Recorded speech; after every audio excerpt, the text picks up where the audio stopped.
Puji nama Tuhan. Shalom Bapak Ibu kekasih dalam nama Tuhan Yesus. Shalom.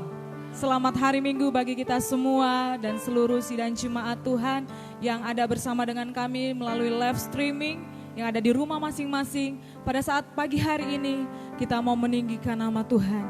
Kita mau memuji, memuliakan nama Tuhan. Kita memberikan hati kita karena pujian dan syukur kita hanya bawa kepada Dia. Mari kita siapkan hati kita untuk menghampiri tatanya yang kudus. Kita akan memulai ibadah kita pada saat pagi hari ini. Saya jemput kita semua bangkit berdiri. Terima kasih Tuhan. Kami naikkan pujian dan syukur kami Tuhan. Pujian dan syukurku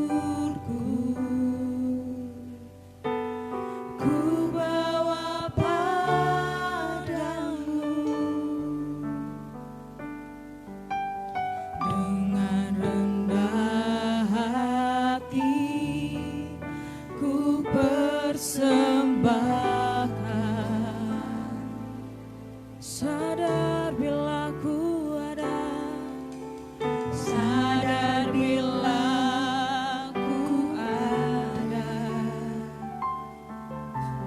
hanya karena anugerah,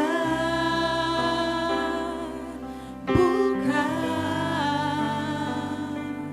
karena kekuatan. Kita ada itu semua karena anugerah Tuhan. Mari dengan segenap hatimu katakan pujian, pujian dan syukur kami bawa padamu, ku bawa padamu. Kami datang dengan kerendahan hati Tuhan, dengan rendah hati ku persembahkan. Kami sadar Tuhan, kami ada itu semua anugerah-Mu. Sadar bila ku ada, hanya karena anugerah, bukan karena kekuatan.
bersyukur buat kasih setia Tuhan. Karena Dia yang sungguh baik, Dia yang sangat luar biasa. Haleluya. Kami berterima kasih Tuhan. Kami berterima kasih untuk setiap kesempatan yang Tuhan berikan. Kami bisa beribadah Tuhan. Kami bisa menaikkan pujian dan syukur. Sebab Engkau Allah yang sungguh baik, sangat baik. Mari bangun rohmu kepada Tuhan. Mari rasakan hadirat Tuhan. Rasakan kebaikan Tuhan. Rasakan jamahan. Roh Kudus ada di tempat ini. Dia ada melawat setiap kehidupan kami. Yesus.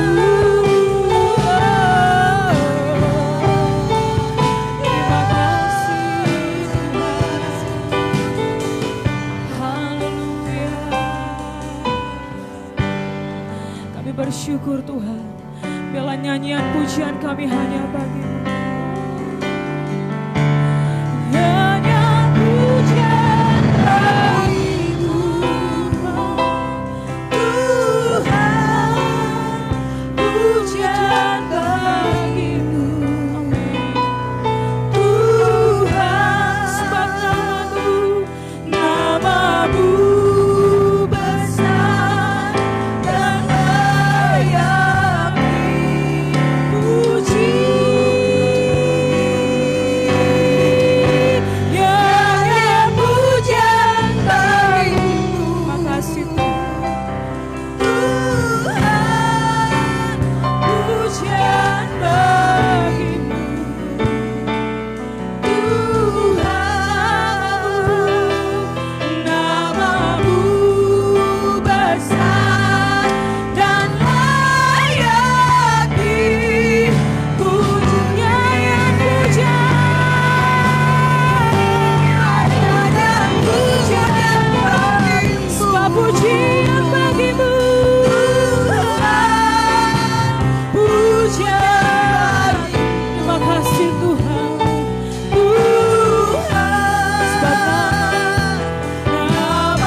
setia dan anugerah-Mu dalam kehidupan kami Tuhan. Kami bisa bernafas Tuhan, kami bisa beribadah pada saat pagi hari ini Tuhan. Kami percaya itu semua karena anugerah dan kesempatan yang Tuhan berikan kepada kami Bapa. Bahkan seluruh sidang jemaat-Mu Tuhan Yesus yang menonton live streaming ini, kami percaya ketika kami menaikkan pujian buat Engkau, Engkau akan memberkati kehidupan kami Tuhan Yesus. Kami percaya Roh Kudus, Engkau hadir di tempat ini Tuhan. Engkau hadir di setiap persekutuan kami ya Bapa, supaya itu menyenangkan hati-Mu. Terima kasih ya Bapa, Engkau urapi kami semua para pelayan-Mu, bahkan seluruh sidang jemaat-Mu Tuhan. Kami ingin tenggelam dalam hadirat-Mu, kami ingin tenggelam dalam kasih setia-Mu. Terima kasih Bapa, Engkau berkati juga Tuhan tetangga kiri kanan muka belakang. Bila Engkau melawat kehidupan mereka yang mendengar setiap pujian kami Tuhan, yang kami naikkan kepada Engkau, agar mereka juga diselamatkan Tuhan. Terima kasih Tuhan Yesus. Terima kasih ya Roh Kudus, kami siap meninggikan nama-Mu hanya di dalam nama Tuhan Yesus. Haleluya. Amin. Puji nama Tuhan. Haleluya. Kita masih tetap bangkit berdiri. Kita mau bersorak bagi Tuhan, Dia sumber kekuatan kita. Haleluya. Amin. Hanya Dia milik kita di sorga. Tidak ada yang dapat menandingi kasih setia Tuhan.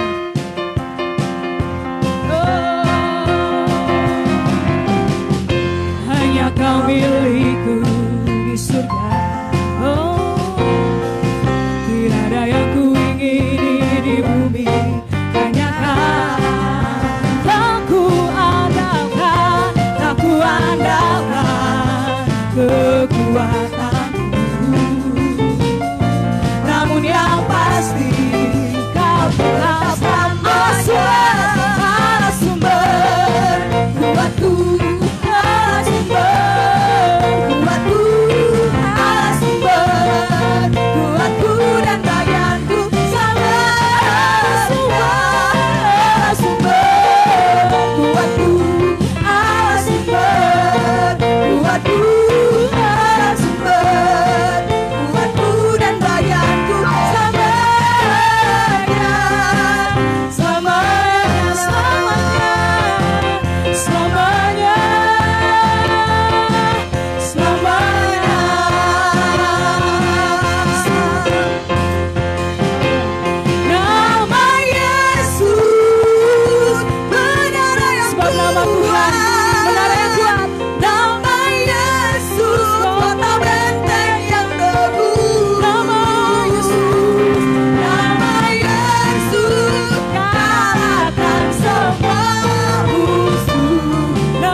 Nyatakan kuasa, maju, nyatakan kuasanya.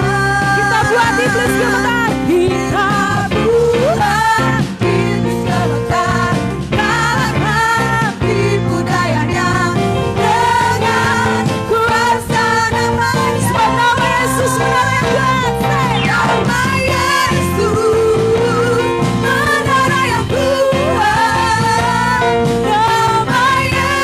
Yesus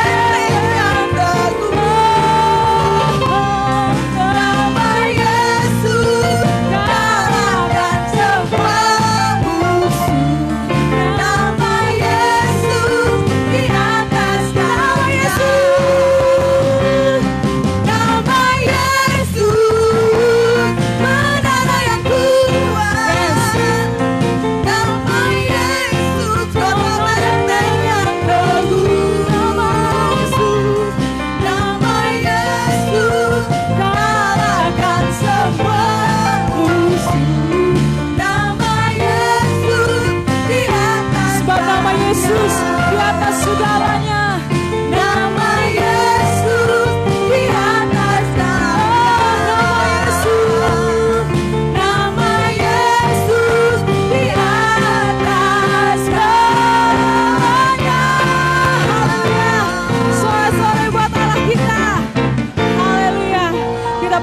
Nama Yesus yang memberi kekuatan, amin. Nama Yesus yang menyembuhkan, haleluya. Nama Yesus yang memulihkan kehidupan kita. Terima kasih Tuhan. Silakan duduk Bapak Ibu kasih dalam nama Tuhan Yesus. Kita masih dalam hadirat Tuhan. Kita akan mendengarkan firman Tuhan. Mari kita siapkan hati kita. Yesus, ya Tuhanku, aku hendak bernyanyi selama aku hidup, ya Allahku, ya Allahku. Aku hendak bermazmur bagimu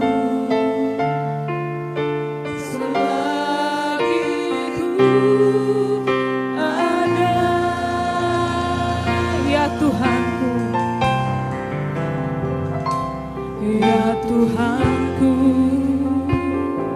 aku hendak bernyanyi bagimu, amin Yesus. Selama aku, ya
hatiku bersuka dan hatiku bersuka dan hatiku bersuka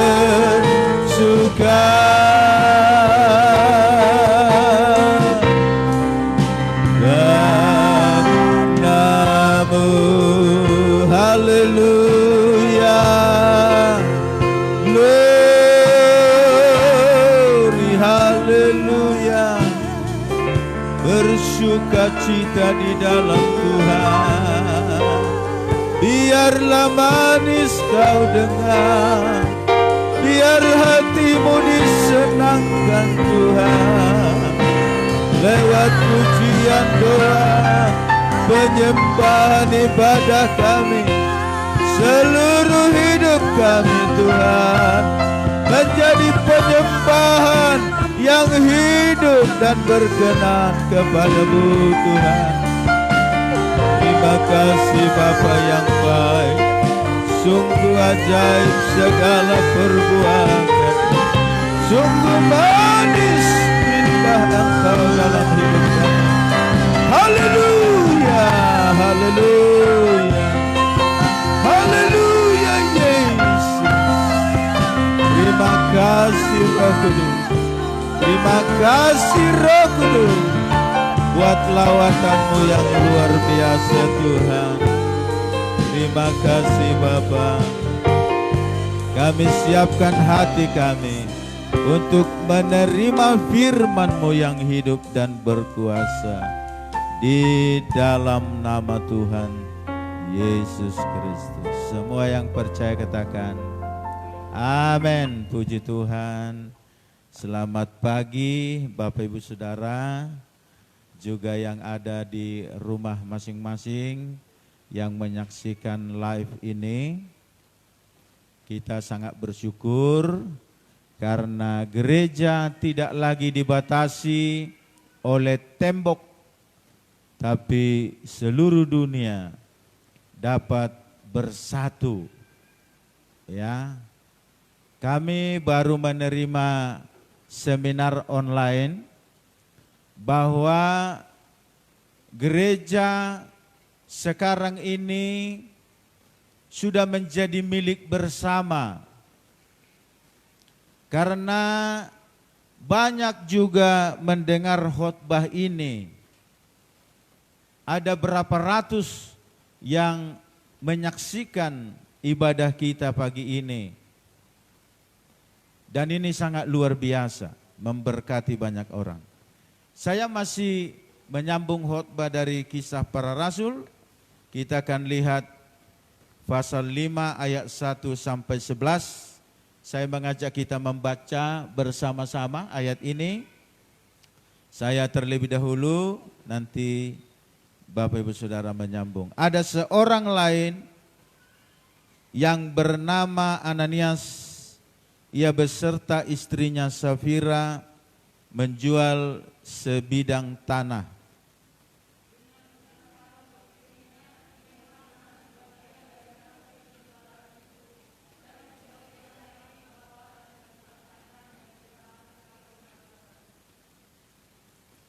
Tetapi Petrus berkata, Ananias, mengapa hatimu dikuasai iblis, sehingga engkau mendustai Roh Kudus dan menahan sebagian dari hasil penjualan tanah itu?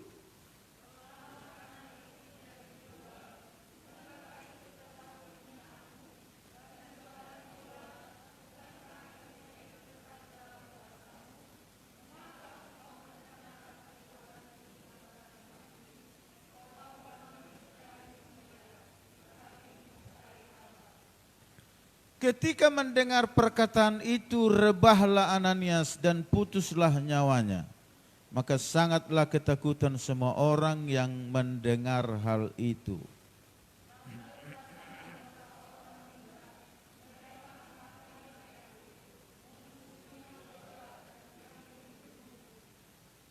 Kira-kira 3 jam kemudian masuklah istri Ananias. Tetapi ia tidak tahu apa yang telah terjadi.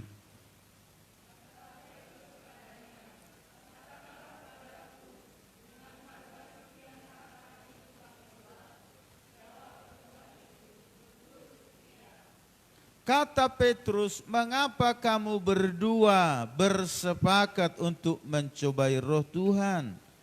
Lihat, orang-orang yang baru mengubur suamimu berdiri di depan pintu, dan mereka akan mengusung engkau juga keluar.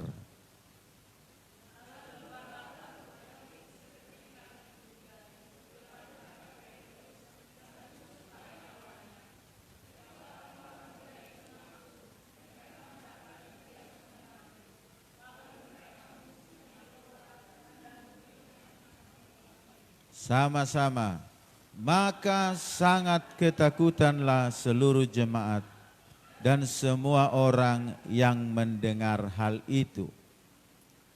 Dari Kisah Rasul pasal yang kedua, ketika Roh Kudus dicurahkan di kamar loteng Yerusalem, maka para rasul itu mereka tampil untuk memberitakan bahwa Yesus adalah juru selamat dunia ini, sehingga banyak yang bertobat.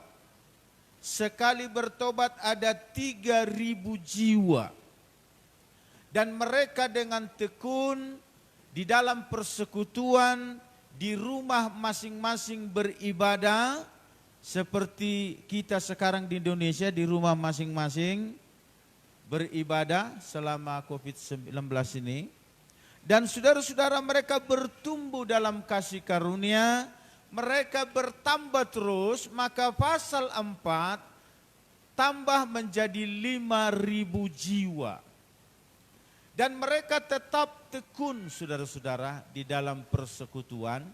Mereka bersemangat dalam berdoa, beribadah, bahkan memberi persembahan. Waktu mereka memberikan persembahan tidak tanggung-tanggung.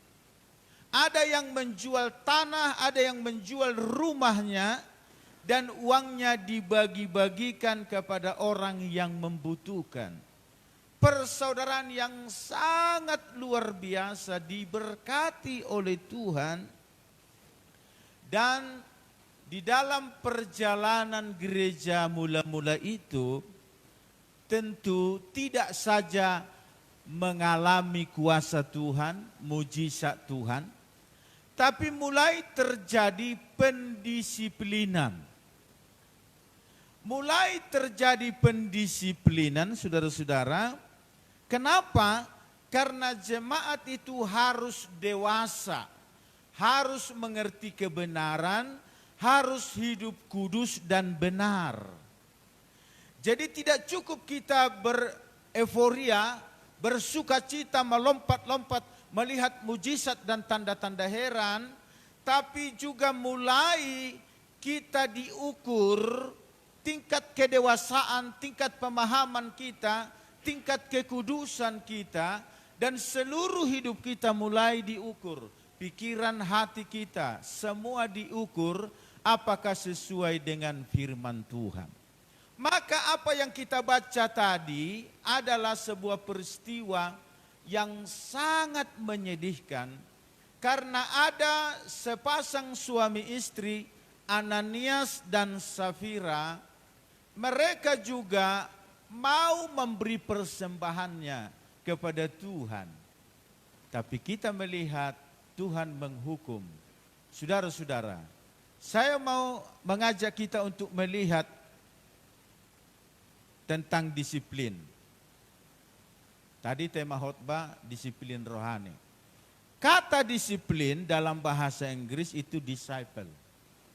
Artinya murid.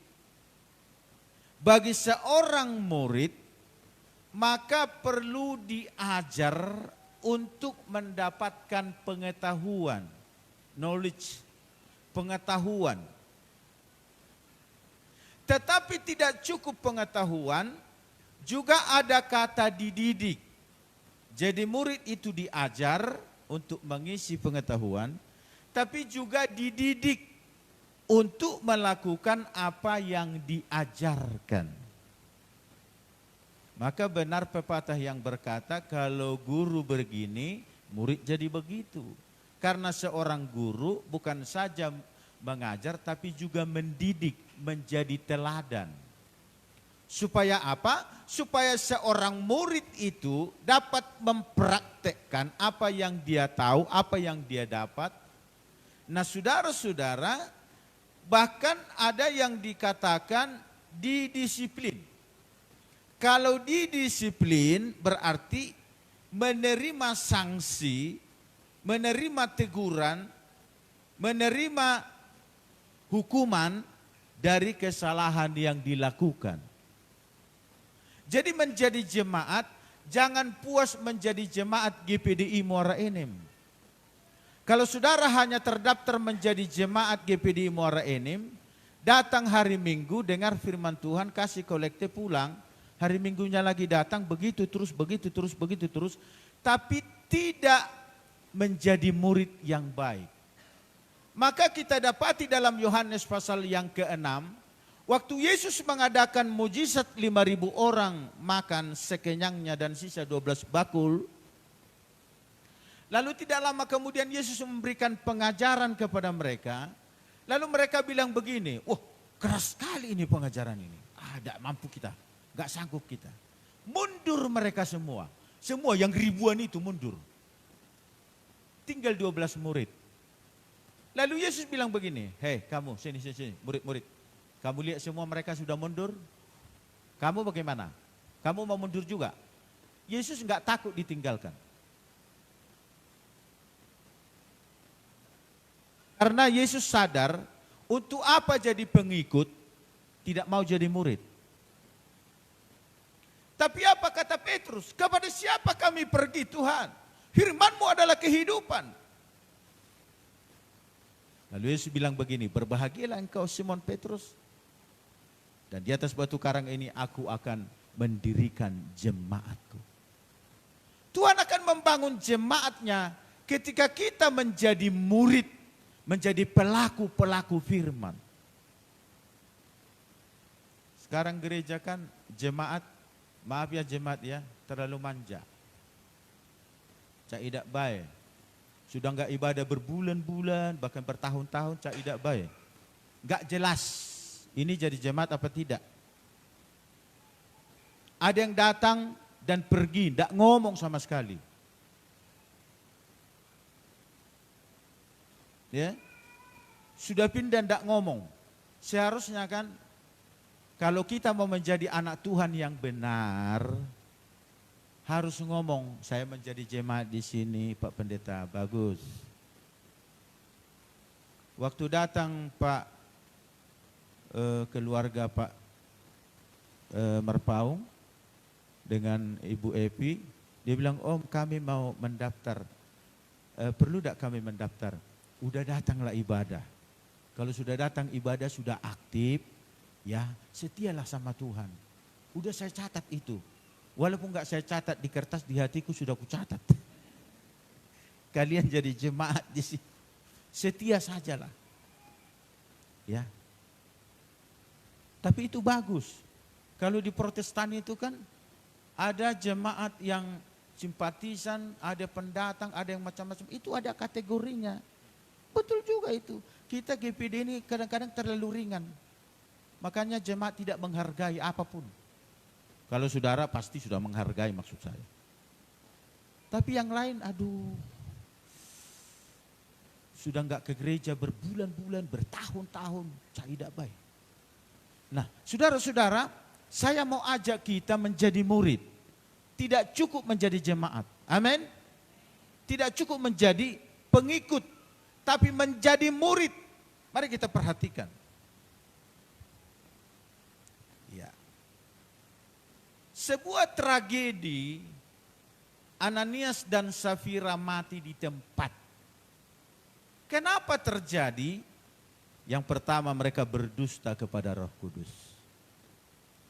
Jadi saudara-saudara, waktu mereka lihat orang-orang jual tanah, jual rumah, duitnya dibawa ke tempat ibadah di kaki rasul-rasul, mereka mulai bisik-bisik, mantap juga ini ya, kita kan punya ladang juga, gimana kita jual? Kita jual, gimana? Kalau laku nanti 100 juta, kita bawa semua ya. Oke, tos, suami istri tos. Tahu-tahu laku 200 juta. Lalu suami istri berpandangan.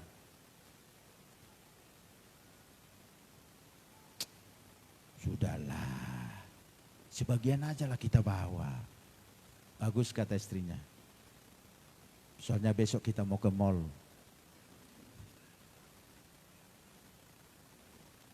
Begitu dibawa persembahan, Roh Kudus bilang sama Petrus, itu dusta, itu bohong itu. Petrus bilang, kamu kenapa bohong? Tidak ada yang paksa hasil penjualan itu kamu harus bawa semua. Itu ada di dalam kuasamu, tapi kau sudah berjanji suami istri. Tapi kamu bohong, plak, mati. Istrinya mungkin baru pulang dari mall, sudah mati dikuburkan, dan istrinya pulang dari mall, bawa belanjaan barangkali kan. Dia lihat, oh kok rame, ada apa ya, ada apa ya. Petrus bilang, kamu kan sepakat suami istri persembahkan seluruh kan, kenapa kamu tahan sebagian, plak, mati juga.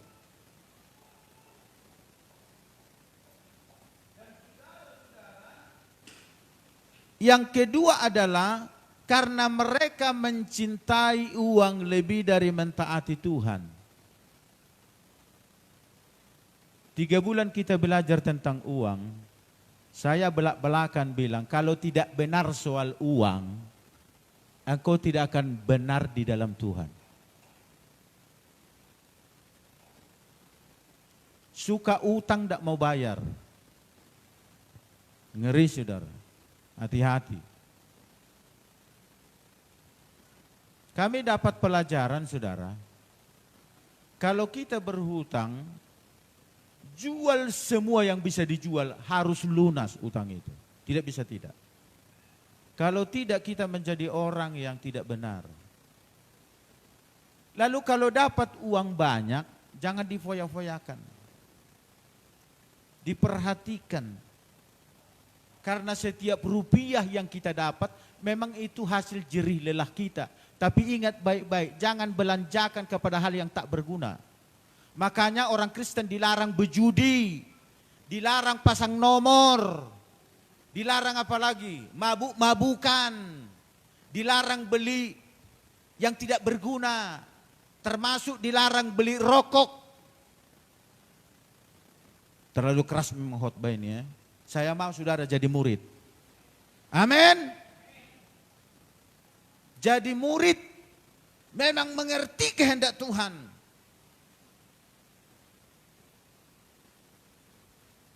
Saudara, ini bukan perkara kecil. Kita harus mengerti. Yang ketiga, munafik.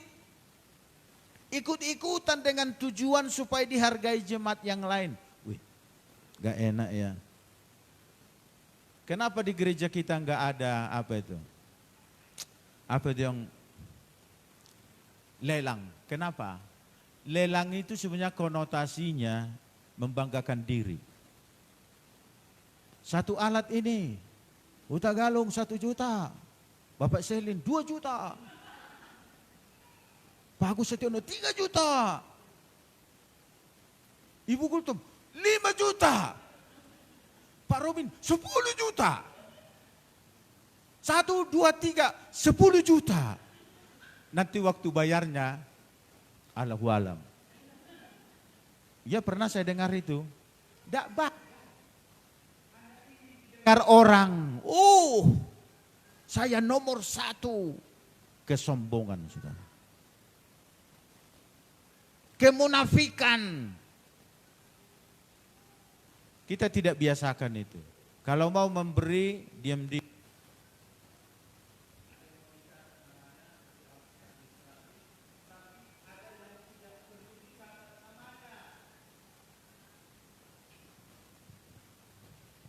Hanya Tuhan yang tahu. Tapi ini orang munafik, ikut-ikutan dengan tujuan supaya dihargai jemaat yang lain, penonjolan diri. Kalau Bapak Ibu Saudara kita ada di dalam Tuhan, hati-hati, periksa hatimu. Yang suka tampil di sini sebelum tampil, periksa hatimu.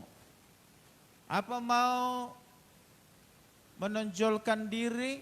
Periksa. Tuhan, selidiki hatiku.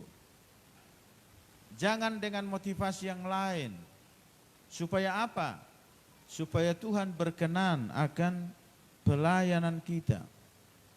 Yang kedua, mendatangkan ketakutan kepada jemaat yang lain. Jadi disiplin itu, teguran-teguran itu saudara, itu mendatangkan ketakutan. Nah saya berdoa sebagai gembala janganlah ada yang mati ya. Seperti Ananias dan Safira. Tapi bisa mati secara rohani saudara. Fisiknya masih kuat, masih gagah, masih sehat. Tapi rohaninya sudah mati. Bisa. Jangan terjadi seperti itu.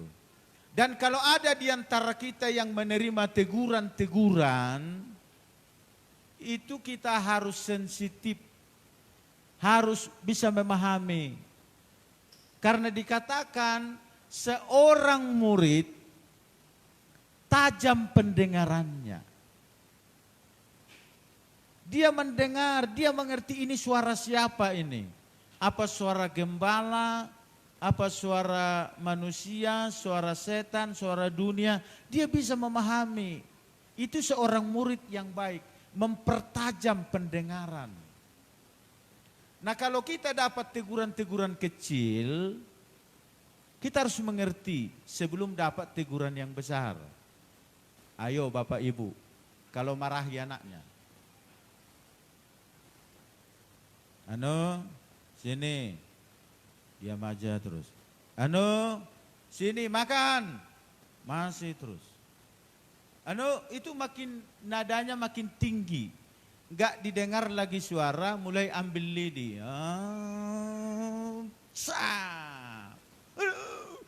Sakit. Nah. Jadi jangan dilibas dulu baru kapok. Amin. Kalau anak, Bapak Ibu Saudara, melihat bapaknya Nah, saya agak jarang marah. Ya Bu ya? Bu Pendeta, agak jarang marah ya. Anak-anak boleh tanya. Tapi kalau saya sudah marah, hati-hati. Ku peletotin aja. Itu harus gemetar dia. Kalau tidak,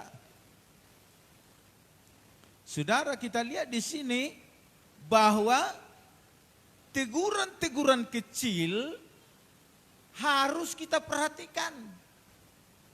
Supaya jangan ada teguran yang lebih berat, lebih besar. Dan saudara, kita lihat di sini agar umat Tuhan memiliki komitmen yang benar. Itu yang pertama. Yang kedua, agar hidup dan taat kepada kebenaran. Hidup dalam kebenaran, taat kepada kebenaran. Yang berikutnya, menghormati Tuhan dan kekudusannya. Jadi kalau Tuhan mendisiplin kita, ini tujuan memiliki komitmen. Hanya orang dewasa yang bisa komitmen. Kalau sudah dewasa kerohanian saudara, itu komitmennya mulai tinggi. Jam doanya di rumah, jam baca Alkitabnya, ya kan? Masih bisa tidak baca Alkitab tiap hari?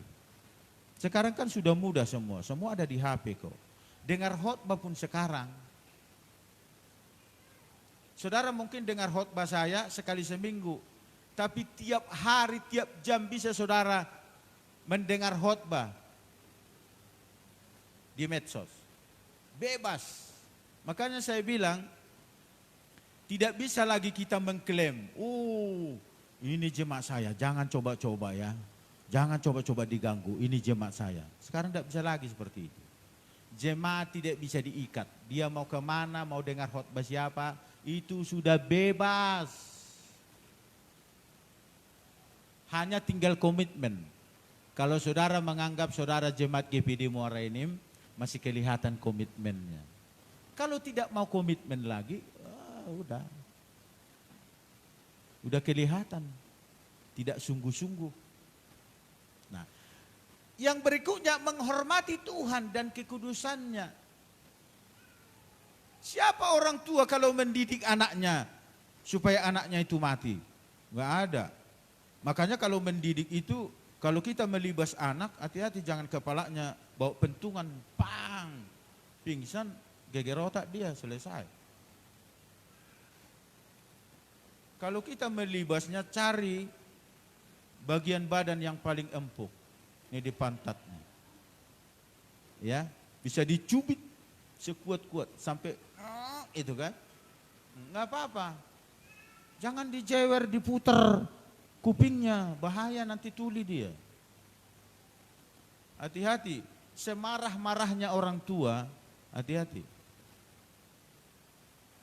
Saya pernah lihat orang tua, seorang bapak, anak perempuan masih kecil. Dia ngikut ke ladang, bapaknya bilang jangan. Masih mau ikut, nangis jadinya. Ditendangnya sekuat tenaga, itu 1 minggu udah saudara. Untung tidak mati itu anak. Ditendang, masih kecil. Jadi hati-hati. Kalau marah itu bisa mengontrol emosi kita. Jangan sampai padam matahari. Artinya jangan gelap. Jangan sampai kita gelap. Harus tetap ada di dalam terang. Marah sih boleh, marah. Makanya saya bilang kalau kita marah orang, pribadinya tetap dihargai. Kesalahannya ditegur. Jangan kau memang mirip kau nenek moyangmu kau. Bapakmu juga begitu, kurang ajar. Waduh, itu menghina sekali. Kalau ada kesalahan, kasih tahu kesalahanmu begini, kau jangan coba-coba langgar lagi, kau harus begini-begini. Gitu aja. Jangan direndahkan pribadinya. Menjadi peringatan dan pelajaran yang berharga buat kita. Jadi kalau ada teguran-teguran, itu adalah peringatan. Yang terakhir, tidak boleh panjang-panjang. Soalnya nanti 9:30 ibadah lagi. Ibadah kedua. Menjadi murid Kristus Ini yang saya katakan tadi. Menjadi murid Kristus itu ada di dalam perintah Tuhan. Dikatakan Matius 28 ayat 18, Yesus mendekati tentu menjadi murid. Orang Kristen. Jangan bangga jadi jemaat Pentakosta, tidak mengalami jamahan Roh Kudus. Pentakosta itu kan ketuangan Roh Kudus. Tapi tidak pernah mengalami ketuangan Roh Kudus, tidak mengalami perubahan-perubahan dalam hidup. Rugi kita. Saudara. Dan ayat 20, ajarlah mereka melakukan segala sesuatu yang telah kuperintahkan kepadamu, dan ketahuilah aku menyertai kamu senantiasa sampai kepada akhir zaman. Ajar mereka melakukan segala sesuatu. Menjadi murid. Lalu yang menjadi murid, kita harus memiliki karakter Kristus. Dikatakan Filipi 2, hendaklah kamu dalam hidupmu bersama menaruh pikiran dan perasaan yang terdapat juga dalam Kristus Yesus. Coba Bapak Ibu Saudara baca. Yang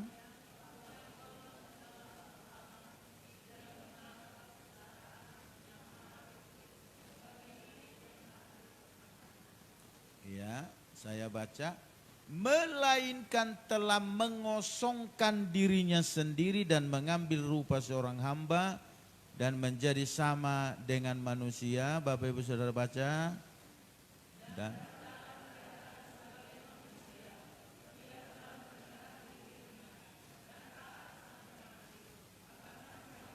haleluya. Jadi seorang murid adalah seorang yang memiliki karakter Kristus, memiliki pikiran dan perasaan yang ada dalam Kristus. Apa itu pikiran dan perasaan yang ada dalam Kristus? Yang walaupun dia adalah Tuhan yang memiliki sorga yang mulia, tapi dia mengosongkan dirinya, dia tinggalkan kemuliaannya, datang menjelma menjadi manusia dan menjadi hamba, tempat yang paling rendah. Tidak ada lagi tempat yang lebih rendah di situ. Lahirnya aja di kandang domba. Semiskin-miskinnya jemaat, termasuk saya, gak ada yang lahir di kandang domba di sini kan? Atau di kandang ayam? Ada enggak? Tidak ada.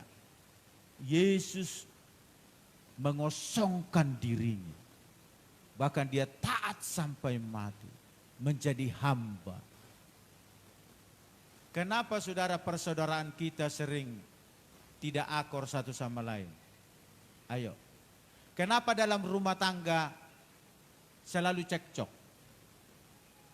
Karena mempertahankan haknya.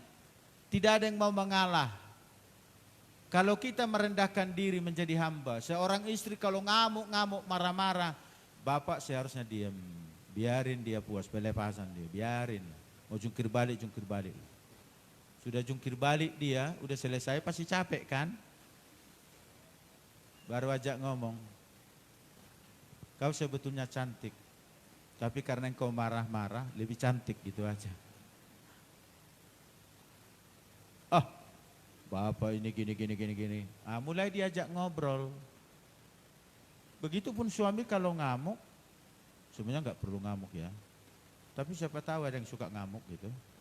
Istri itu diam. Sudah reda baru nanya, ganteng banget papa itu. Cuma kalau sudah marah mengerikan. Apalagi langsung dikasih kopi susu. Wah itu langsung keluar unek-uneknya. Sebetulnya aku tadi nggak mau marah, tapi maafkanlah aku ya. Udah selesai. Langsung cipik, cium-ciuman di situ. Selesai kan? Tapi ini enggak mempertahankan hak. Di jemaat juga begitu. Kenapa satu sama lain simpan akar pahit? Karena hati kehambaan itu kurang. Pantang dengar sindiran, langsung siapa kau? Saya sudah tahu kau, siapa kau? Sombong banget kau. Wah udah mulai. Kalau semua kita mau memiliki hati hamba, aman-aman. Masih bisa tersinggung enggak? Masih ya. Masih bisa sakit hati? Masih karena masih punya hati. Jangan bilang, Pak Pendeta masa tersinggung. Emangnya saya malaikat apa? Masih bisa dong tersinggung. Yesus saja masih bisa tersinggung. Tapi ketersinggungan saya, ketersinggungan kita harus selalu berarah kepada kebenaran. Yesus pernah marah enggak? Ngamuk, diobrak-abrik semua. Tukang jualan di halaman bait suci yang pertukaran duit semua dibongkar bangkir semua. Rumahku kau jadikan jadi cari keuntungan, seharusnya menjadi rumah doa, kata Yesus. Marah, ngamuk dia. Tapi jangan ayam berkokok, marah. Kambing embek, marah. Apa urusannya? Kau jadi pemarah. Jangan tidak beralasan kalau marah itu. Semua marah. Begitu bangun marah. Itu jadi sifat kebiasaan. Maka selalu saya jaga, bukan saya sempurna Bapak Ibu.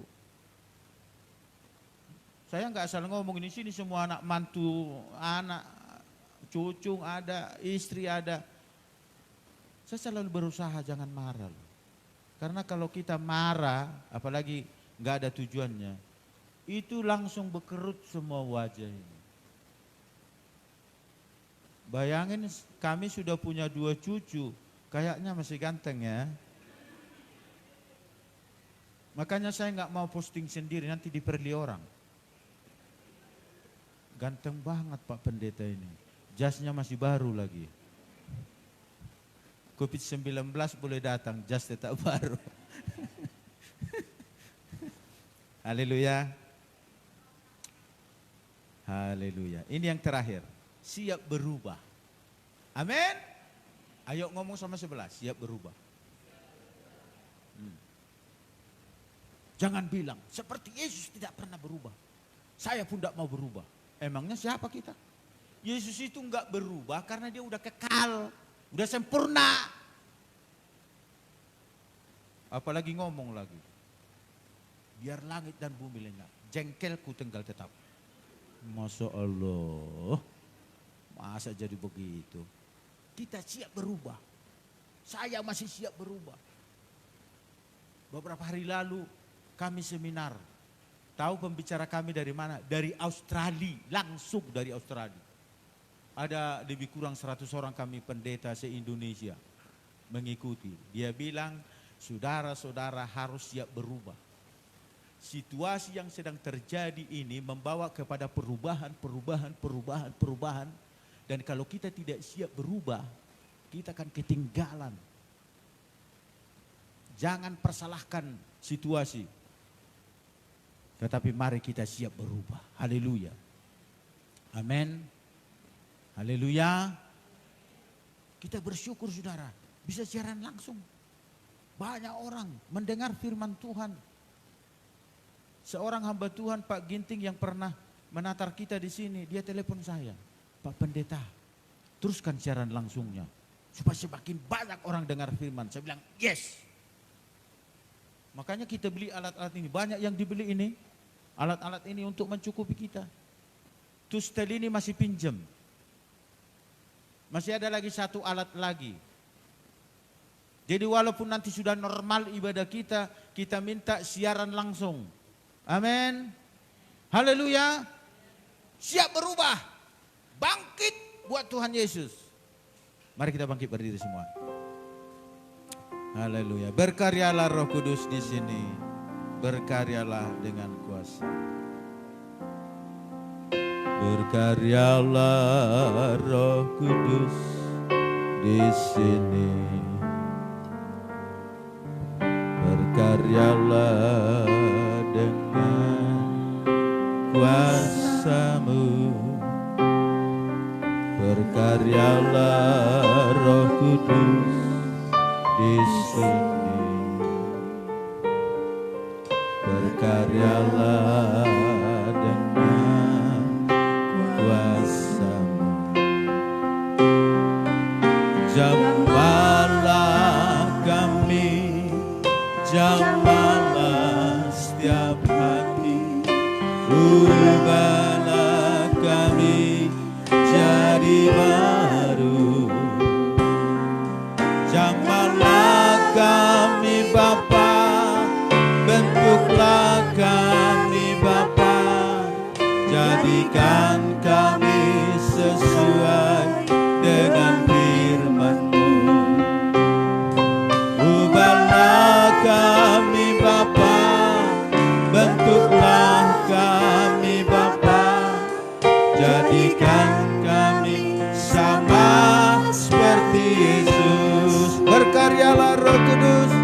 berkarya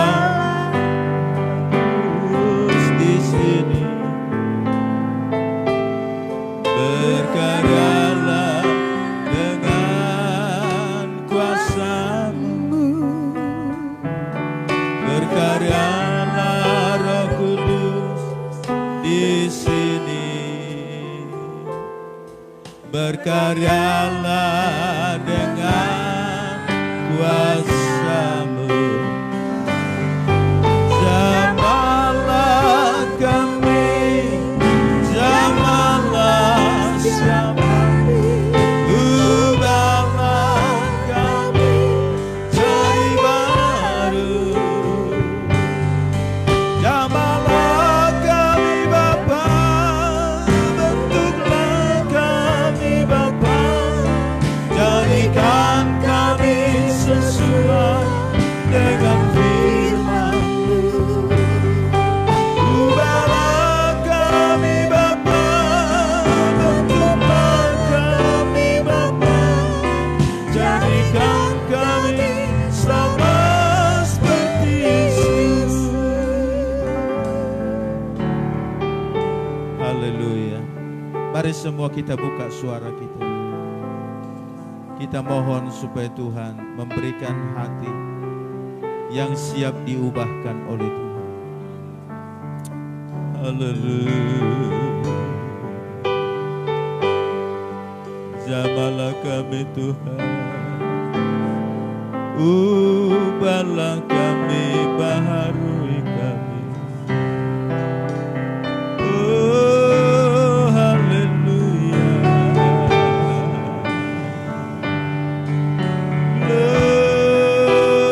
Glory bagi-Mu Tuhan.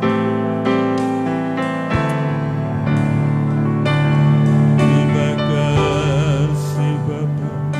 Kami mau menjadi murid ya Tuhan, yang siap dikoreksi, yang siap menerima pengajaran, bahkan didikan, teguran, disiplin ya Tuhan.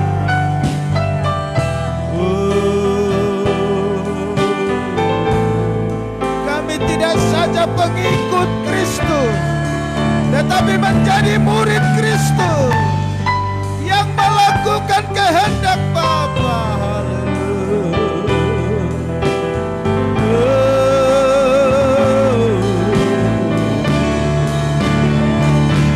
Jamahlah kami Yesus, ubahlah kami Tuhan,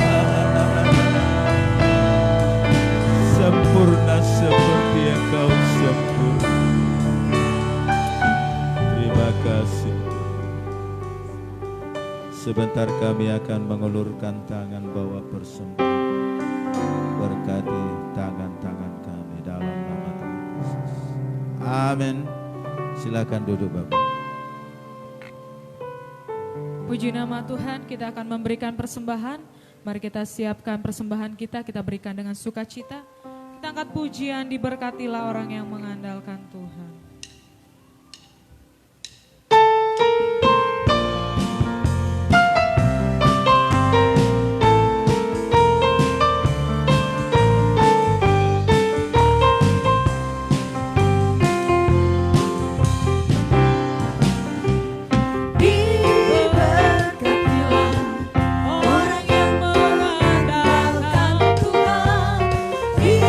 Diberkatilah orang yang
kita akan mengakhiri ibadah kita. Saya undang kita semua bangkit berdiri.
Memberkati ibadah kami, semua pujian, doa, penyembahan, persembahan dan pelayanan kami kiranya menyenangkan hati-Mu Bapa.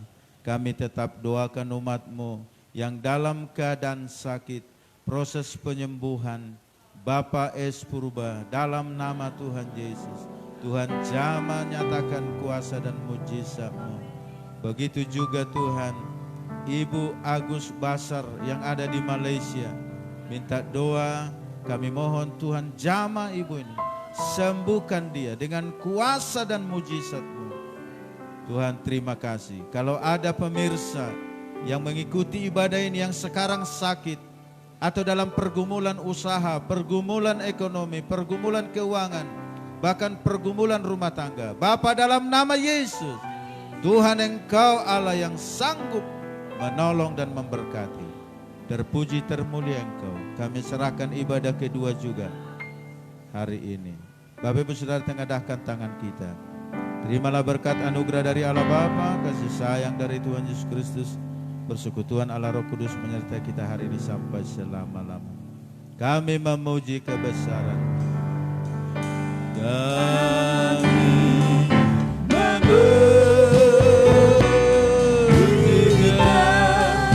besaran-Mu, ajaib Tuhan, ajaib Tuhan.